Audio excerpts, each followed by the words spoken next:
Hi everybody and welcome to the Property AI Reports. This is your weekly digest of all things property and AI, brought to you by me, Mal McCallion, and my good friend and co-host Matt Goddard. Matt, how are you today? Good. I'm thrown by the lack of countdown on the start of the recording. I'm really good. How are you, Mel? I'm really good. You're still just shuffling yourself sideways and making sure you're looking good in this video that we also record for those that are listening on audio.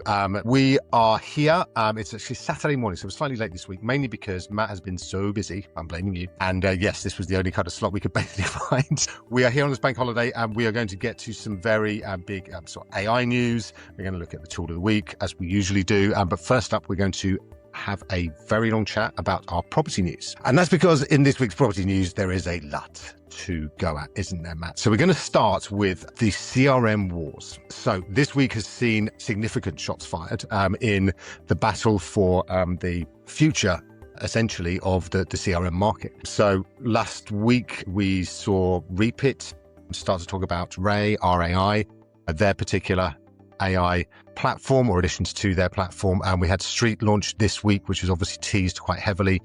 Also last week, we had Rex come out this week. We've had Alto throw some stuff into the mix. So yeah, it is getting very, very noisy out there. And we are here with Matt's expertise to help you to navigate it somewhat. So what we're going to do, just starting off with a broad kind of idea of what it is they're trying to do. So essentially they're trying to overlay on top of the CRMs that we are mostly familiar with, which basically store and enable you to analyze your properties, your buyers, sellers, tenants, landlords, the interaction between all of them within a system. And these systems have been relatively stable for 25 odd years. There's been some kind of new entrants and things like that have made things slightly more exciting. Street coming in about sort of 7-8 years ago. But the big change with AI is basically that instead of you and your humans going in and interacting with that data and making connections and trying to organize it, AI agents can do this. So agentic AI, which is basically where you tell an AI to go and find this data, find everybody in the last 6 months we've been out on evaluation for, and check it against the land registry to find out whether they've come to market, sorry, against one of the advertisers. So those are that's the kind of play that we're seeing right now. And obviously if people can, if a CRM supplier can lock you into that with their AI agents on top, it is unlikely that you are going to move. It's unlikely anyway. It's so sticky. But yeah, Matt, this is a really, it's not quite existential for all of these CRMs, but they're certainly kind of treating it like that, right? I was trying to remember the term that was used last week in one of the PR shots. I think it's something along the lines of, I'll do what you do and lower my voice and make it all sound like big and like I'm doing a voiceover for a film. But is that what I do? The industry will never be the same.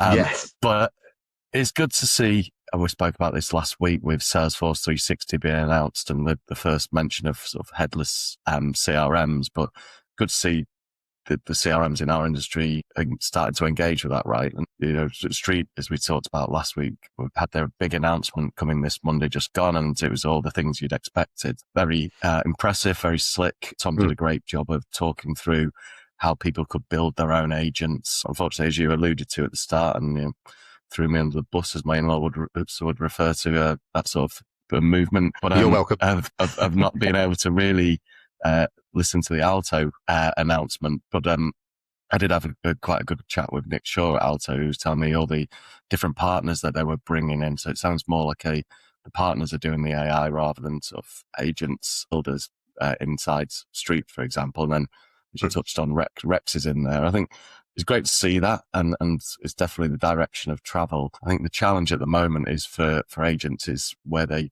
struggle to configure their own CRM and get email templates working the way they will. Is this another burden on top?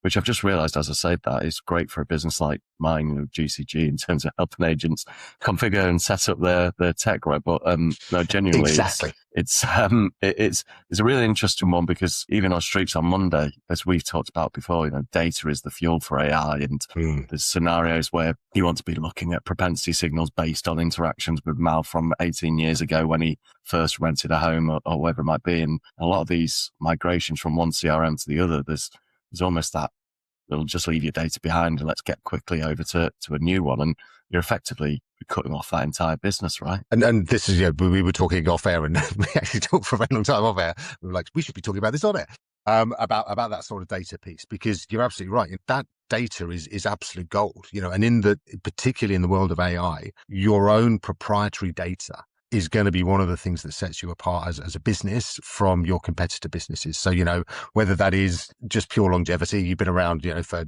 50 years longer than anybody else, so you will have stuff that they don't have, whether it is in dusty filing cabinets and you can then digitize it using AI, it's still data that you've got, or whether it is breadth, so actually you've been managing to capture, more and more information about sort of triggers and things like that. And, there's other systems out there, like you've got Lifecycle, for example, which again has been kind of into this AI stuff right from very, very early on, and have done really, really well with a lot of agents that we speak to as well. But that's much more of a closed kind of system. So there's no kind of, it's what they got and nothing else almost. But again, amazing stuff. So I do think that that this data piece is really quite key. And again, I wasn't quite fully aware of just how hard it is to move data between the systems. I thought that in the end, you kind of got your old data into the new system. But again, you've got the expertise, and apparently it's something that a lot of agents don't necessarily bring with them because it's too hard, right? That's it, and it sort of elongates the migration. So without boring everyone to tears, but it's a case of even everyone thinks of Reap as really heavily customized, configurable database system, CRM, but actually even the old ones like CFP would have custom data fields that you wanted to drag across because it's a flag that says that the landlord is deceased or something similar, which might look like a small portion of your data, but actually it's really important. Or even non-resident landlord status being another one you want to make sure you get right, because there's obviously massive implications and they're not consistent. So you end up sort of triaging those on an ongoing basis, I'm sure. AI is going to be able to help with that and sort of flag when things aren't right, but it's those iterations that you have to go to make sure you pull it over. And a lot of people seem to be moving more to, let's just to get migrated quickly and onto this flash new system, let's leave everything behind. Yeah, well, I'm sure we'll see. You'll obviously watch closely how that plays out in the future. 100%. So yeah, for anybody listening out there, do not lose your data. And again, I'm certain that all of the CRMs, particularly the new ones, will be working really hard to make sure you can bring that data across. But yeah, I think if there's one thing that I would absolutely recommend is that you find, obviously some of the legacy ones are now bringing out some amazing stuff. So that's really cool. And Alto was out this week as well, as was Reap. So that some of those the more long-standing ones are now bringing some crazy new tech into play as well. But yes, obviously with the newer ones, which are exceptional technologically. Yeah, I'm certain, as I say, that they are looking at how they can make sure that data comes across, because it is going to be absolutely critical, I think, going forwards for differentiating that you have this extra information buried deep. So yeah, CRM wars. We've got portal wars, we've got CRM wars. There's wars everywhere. And I think it's going to be fascinating to see how it all plays out. Again, this has been 1 week where they have been throwing absolute, missiles at each other. And it's going to be very interesting to see how it all plays out in the very near future. All right, next up, we want to go to stats. So Voice of the Agent, beginning of the week, which feels like a very long time ago, released their part 3 of the Voice of the Agent report, Simon Ledbetter and the Unchained marketing guys, and basically saying that the people who are looking for property in the property market are far more likely to be using AI than the general population. Okay, so actually people who are searching for property are using AI to search for property much more than they're using it to, search for saucepans or whatever, because it's such an important purchase, and actually people have discovered that you can find out so much more using AI. So I just thought this was really fascinating and something that again, if you look at the broad numbers, you might assume that it's only 25% of people that are using AI in their general day to day, but actually that bumps up to kind of 35 to 40% in the property market, where people are looking for properties and they're looking and doing research of their agents, and they're looking at areas and stuff like that, and schools. So I just think that again, for agents, this is something that they really need to kind of pay attention to, right, Matt? Indeed. And I was just trying to flick through there and find out what the demographic profile of respondents was to this, is because being out and about this week, and the reason that I've been so busy is we've got Ray White, Australia, New Zealand's biggest estate agent, over at the moment, and we're doing a bit of a study tour with them and their technology nurture cloud. So I've not had a chance to properly read this. But what I have realized is that obviously you and I speak regularly about this. We consume podcasts and read various articles and speak about it on a minute-to-minute basis. And the people we engage with want to do that. People listening to podcasts would be doing the same. But actually, I've gone into software businesses this week where they didn't even realize that Gemini was on a par with Anthropic and OpenAI are even Wow. ahead at times. It's like, well, that's been well over a year that they've been in that box seat. So I was just trying to flip through and see if what the demographic was on the people responding to this, because I know that, as I say, people I speak to would absolutely be searching for property in that way, but it may well not be that the guys who live next door will be doing the same thing. Do you have quickly off the top of your head know what the demographic of the respondents is? So this is this has asked, it's just general consumers. So I don't know if there's any kind of specific. I think so. It's a sample. What do they call it? Significant sample size or whatever. That is enough to kind of be able to draw conclusions from, which generally means it's more than 1,000. So yeah, no, I think it's statistically significant is the phrase, and just general kind of people active in the property market. So yeah, look, I think it sounds very robust, and yeah, I just think that agents and anybody listening out there who's interested in the property market and is looking to speak to people who are active, consumers who are active in the property market, just need to kind of make sure that they are using these tools, that they are able to actually find them. Sorry, bless you. Just hay fever, which we were talking about earlier on. Yeah, I jinxed it, didn't I? So apologies to listening in. We may cut that bit out. Yeah, I just think that there is any agent out there listening in, anybody involved in the property market, anybody looking to interact with these people needs to themselves get across, at the very least, what do you ask ChatGPT for when you're looking for property? What do you ask Gemini for? What do you ask Claude for? And see what the differences are, and just kind of get a real kind of handle on how good these things are now, because they may be coming at you with information that you don't have, and that would not be a very good thing, bearing in mind they're paying you generally often for the expertise that you have. So yeah, so that was just really fascinating from a statistical point of view. A couple more things we just want to make sure we cover off in our property news. We're going to combine it into market news, but it's a lot of the market news is about the government, basically, and the fact that Rachel Reeves and her Treasury people let it be known that they were considering rent freezes. Matt, where do we begin? It's got to be signalling, right? We've got the local elections coming up. What did you call it before? Flagging, and to sort of say, this is something we'll do to get some voters on board, and then immediately get told, no, we're not doing that. So it's maybe not gone down as well. Obviously, it wouldn't go down well in Ireland, especially when we've got the Renters' Rights Act kicking in yesterday, and my God.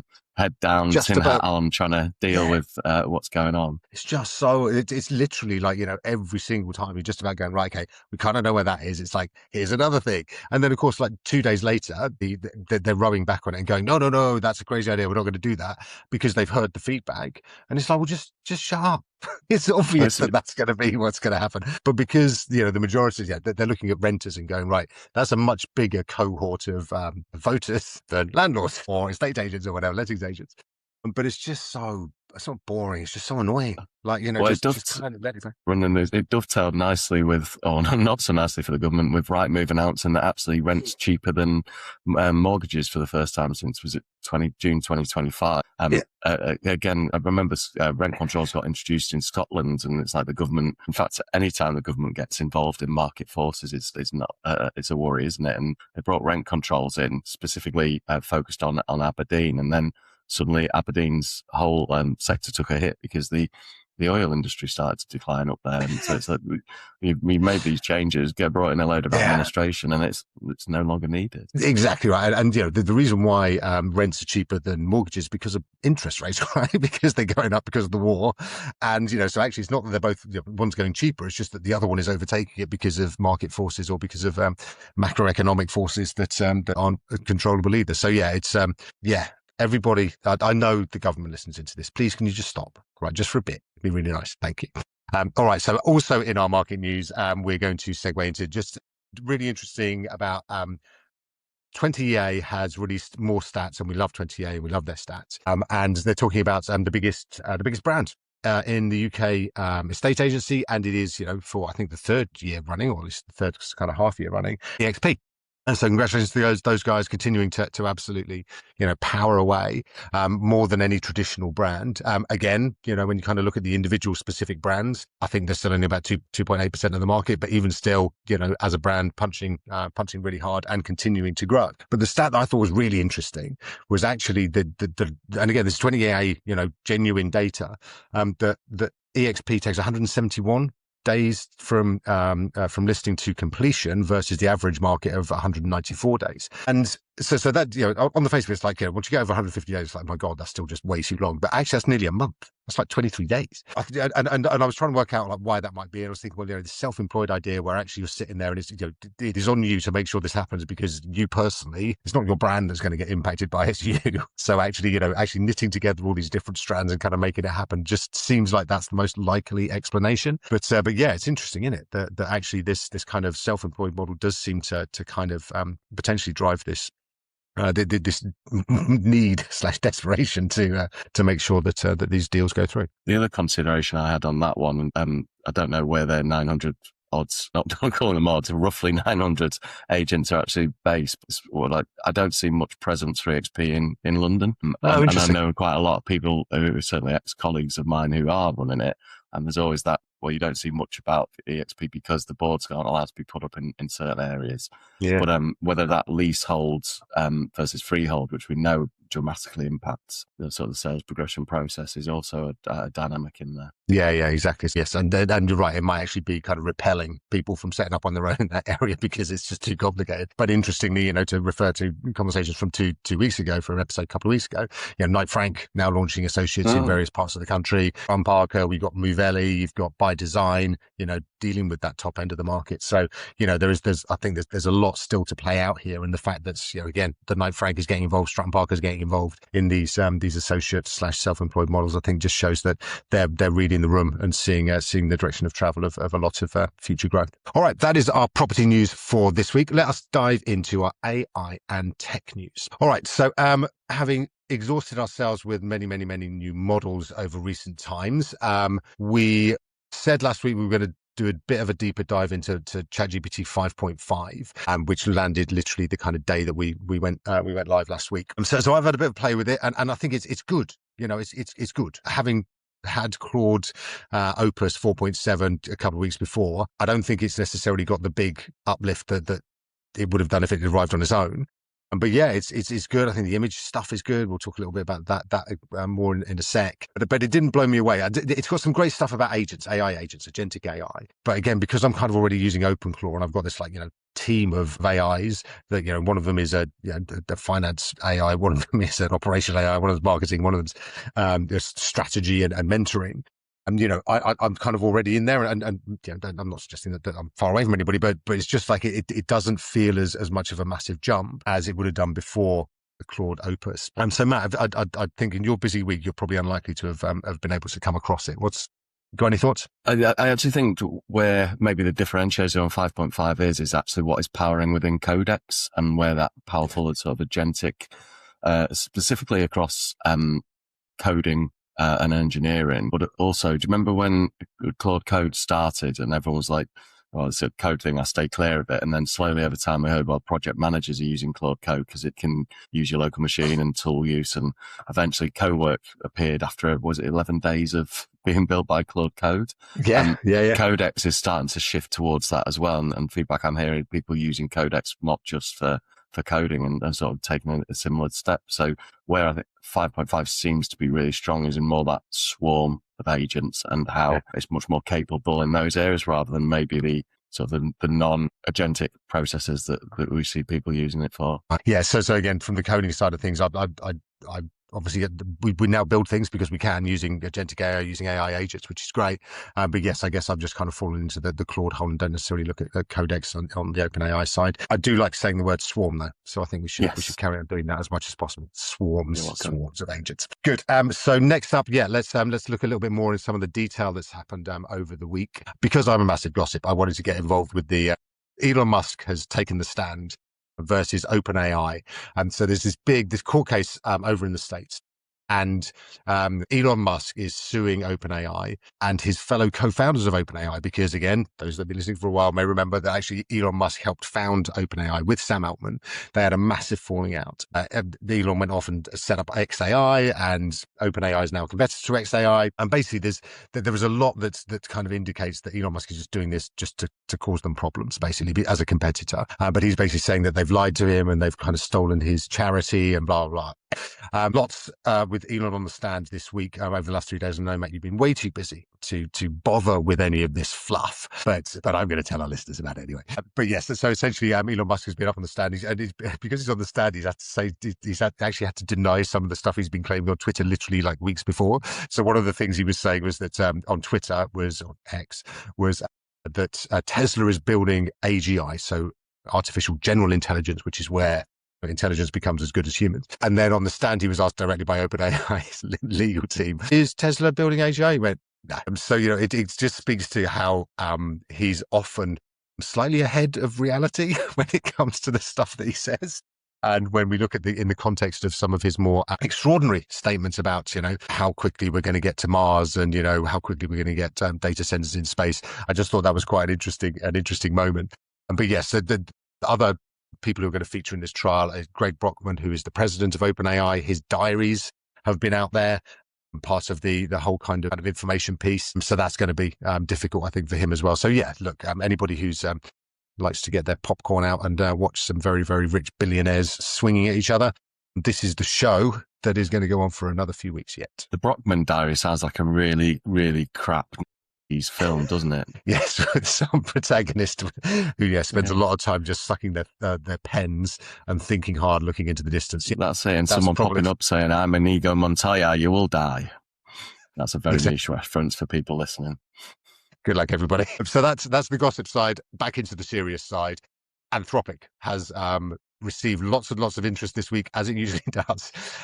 Basically being valued, it says, at $900 billion, Google investing up to $40 billion in cash and compute, looking at potentially might get another 50 billion raise. Matt, this is going nuts, isn't it? Anthropic is everywhere. But it's great because apart from this story and the Elon Altman clash, it's actually been quite weak for the biggies.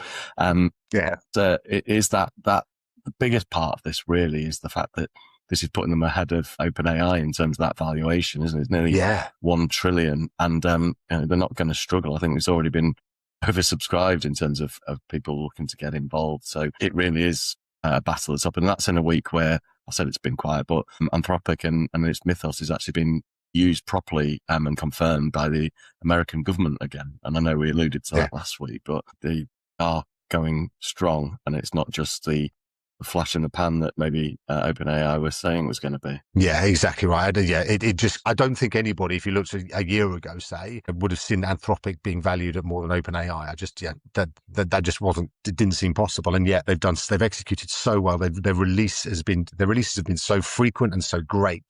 I go back to Claude Design. Honestly, if you haven't used it, go and play it. It's insane. And it's just that they just continue to make very good decisions. This whole mythos thing is really obviously quite intriguing and has kept them their profile up to the point that I think that's basically unlocks the argument that they were having with the government, the US government. They've now realized that actually they can't really have them down as this kind of enemy of the people or enemy of the state or anything like that, because that's just going to that's too problematic for them. So I think it's going to be I think Anthropic is basically being valued now as if it's like the infrastructure for AI going forwards. And I think that's just going to be something that is really difficult for some of the other competitors, OpenAI, XAI, to kind of come to accept. And even though they're fighting in court, actually they probably need to get themselves back out into the market and do some more stuff here. I think that's the only thing that's going to be a potential limiting factor for them, right, in terms of the surge and powering ahead, is the fact that they don't have their own infrastructure. So it's great that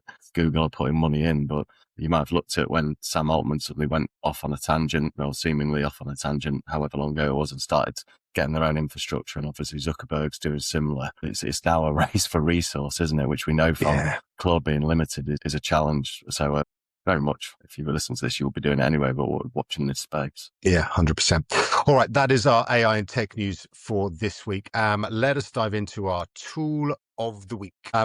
Matt, we were looking very much at kind of remote agents here, with something called Vibe, which is from Mistral. Now, we don't talk about Mistral very much, possibly not enough, but they're a French large language model. They're pretty good.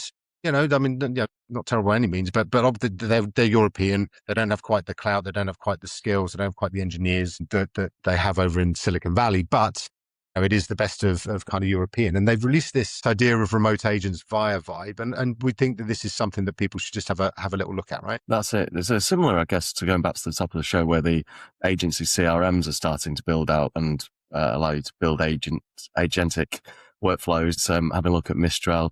We touched on it last week with Elon Musk pulling his AI Avengers together with the acquisition of Cursor and doing some relationship with Mistral. But just as you say, because we don't talk about the European ones that often, there is a tool in here. It's very close between them and Manus, who Manus, for listeners of the show, were acquired by Meta. And this week, the Chinese government has said, absolutely no, we're going to block that and it needs to be rolled back. Unwound. Manus have also launched a cloud agents to take on OpenClaw and Perplexity computers. So well worth checking out both Mistral and Vibe, plus also Manus and their computer use. Yeah, 100%. Absolutely. We'll do a bit more digging onto Manus, which still remains one of our little favorites, and have a little look at what that all means in next week's show.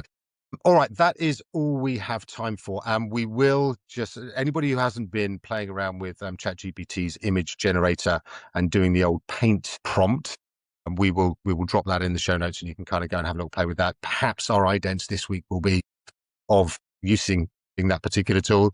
But yes, Matt, thanks very much indeed for making time this Saturday on a bank holiday. Have you got a nice busy one, or are you taking it easy after your hectic week? I'm continuing the charge. I've been very lucky. I'm going to see Arsenal v Fulham this afternoon, and then I'm up in Liverpool watching Everton v Man City on bank holiday Monday. So it'll be good fun. You're going to be knackered. I'm doing one title race and you're watching the other title race, right? That's right, yeah. So Ipswich today, it's all about, we're playing QPR. If we win, we go up into the Premier League. And if we don't, then either Borough or Millwall will do it as well. So yeah, it's nearly 10 o'clock. There's I need two and a half hours until we really get stuck into it. So yes, wish me luck, everybody. We'll be back next week when all of that will have been decided. And we will know. So yes, if I'm not there, then you'll know why. Anyway, have amazing weeks. And we look forward to catching up with you in 7 days. All the best. Take care. Take care, everyone.